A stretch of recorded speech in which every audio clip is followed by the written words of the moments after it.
Hello and welcome to episode 57 of Things I've Learned from Barry Harris. I thought today we would talk about the importance of understanding just 5 as opposed to 2/5. So in Barry's way of thinking, he says it's nonsensical to play 2/5 when 2 is already part of 5.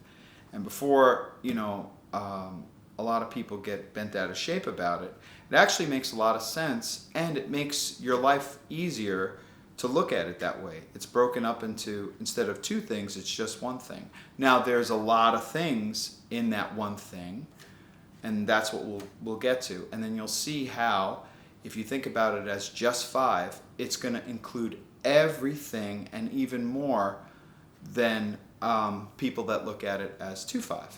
So let's take, for example, C minor to F7. And let's say maybe we'll use as an example the 3rd and 4th bar of a blues in F. So we got 1, 2, 1, 2, 3. Here we go. There it is. Okay, so we'll think about that. So again, Barry's way of thinking about it is forget about C minor, just think F7. Now, what he means by forget about C minor is not that you're not going to use C minor, but you don't have to even consider it because it's already part of your things that you consider for F7. I'll give you an example. So one of the things Barry talks about on a dominant or F7 scale, he says there are 3 important arpeggios. One that's found on the root, and what he considers an arpeggio is a triad with the bottom note repeated on top.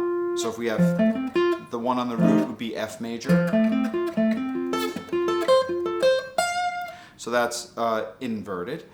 Then he says there's an important arpeggio found on the 7th, which for F7 would be E flat. So it would be E flat major arpeggio. Then he says, and this is the important one, he says there's an important arpeggio found on the 5th, which of course gives you that C minor. And obviously in reverse. So now let's just take a look at what knowing that just that small amount can do for you in terms of thinking about a 2/5. Okay, so let's take a phrase. Let's just create a phrase. Let's just say, let's start on the 4, and we'll come down to the 2nd. Now I'm thinking only F7. Start on the 4, come down to the 2nd, and the 2nd is also happens to be the 5th of that C minor. So maybe we'll come down a nice C minor arpeggio. So maybe we'll say, and then we'll end it with, or something like that. Let's see. Yeah. So maybe let's try that one. 1, 2, 1, 2, 3.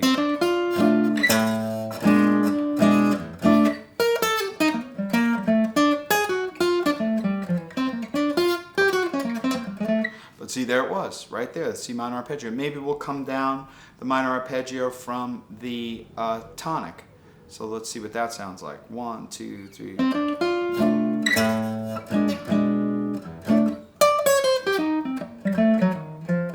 That works. Let's see. It's pretty, really pretty. Let's think of coming down, instead of the C minor, let's think of coming down the E flat major arpeggio. So let's try that. So let's try that. Let's see.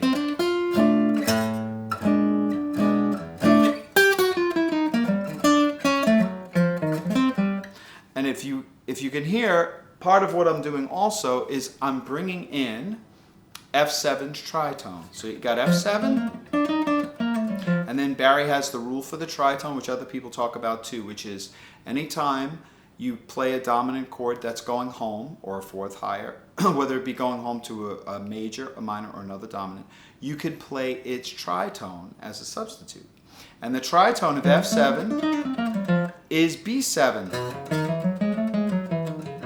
So what's interesting about B7 is the reason that the tritone works is obviously the 3rds and the 7ths are the two most important notes that dictate what makes a chord, and they're just reverse. So the third of the F7 happens to be the seventh of the B, and the seventh of the F7 happens to be the third of the B, and flip-flops.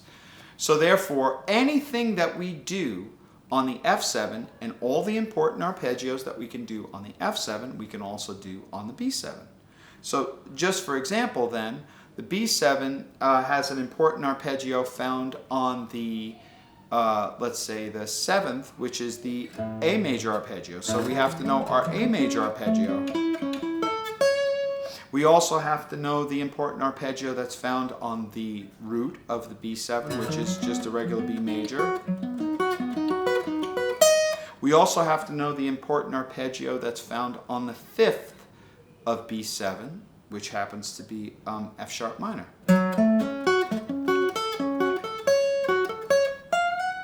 So those important arpeggios can also be included in F7.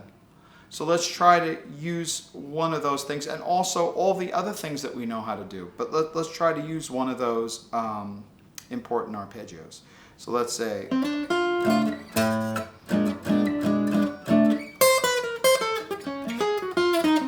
let's see. There was, I used the important arpeggio on the from the seventh of the B7. So let's say, let me try to clean that up a little bit.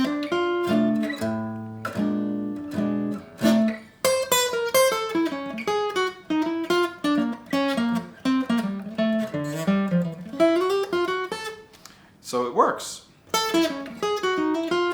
Then I ended on B flat because that's the next chord that's going to. So let's try also what's nice things are. From F7, obviously, we know how to play the scale up and down. We know how to play the scale in thirds. We know how to play the scale in triads. We know how to play the scale in chords. But that means you have to know the same thing for B7 and so on. So if we try to create a line using those kind of things, let's see, maybe I'll come down. I'm going to think about the second of the B7. Maybe I'll come down a chord. Let's see how that sounds. Let's see.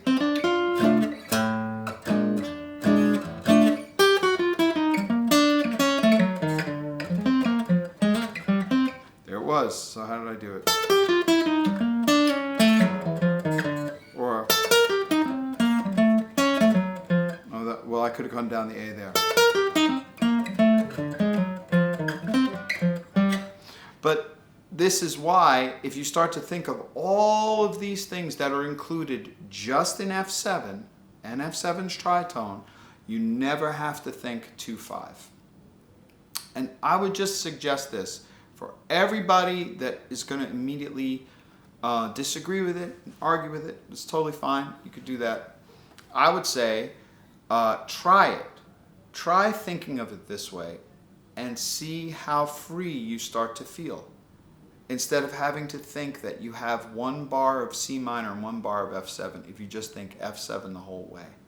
And F7 the whole way also means all those important arpeggios. It means all those half-step rules that you learned. It means all the chords up and down. It means all the triads. It means the important arpeggios, like I said, but it also means the tritone, the B7. And all of the things that we just said about F7, you could think of for B7.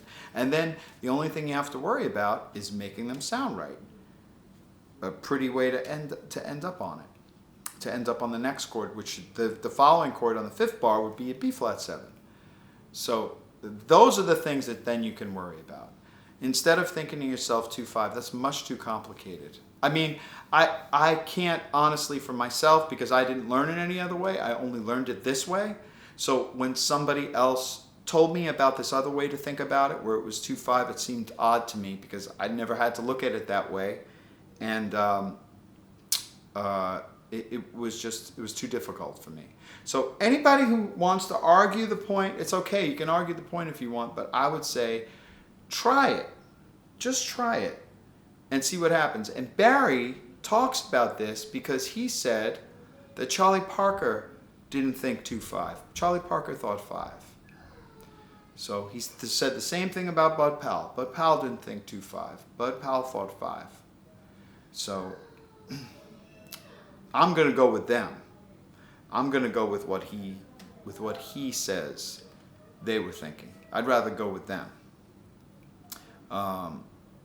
There's a lot of things that we discuss that turn into kind of like these musical arguments, but the musical arguments don't really matter. The only thing that matters is how everybody sounds. So I would suggest just try it. If you're a person that right now at this very moment says, oh, well, I only look at things as being from 2 and 5, I would say let's forget about that for a day or two and just try to work on thinking about it as 5 and see what you discover about your own playing.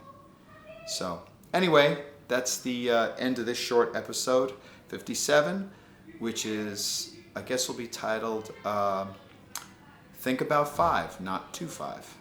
Until next time, thanks.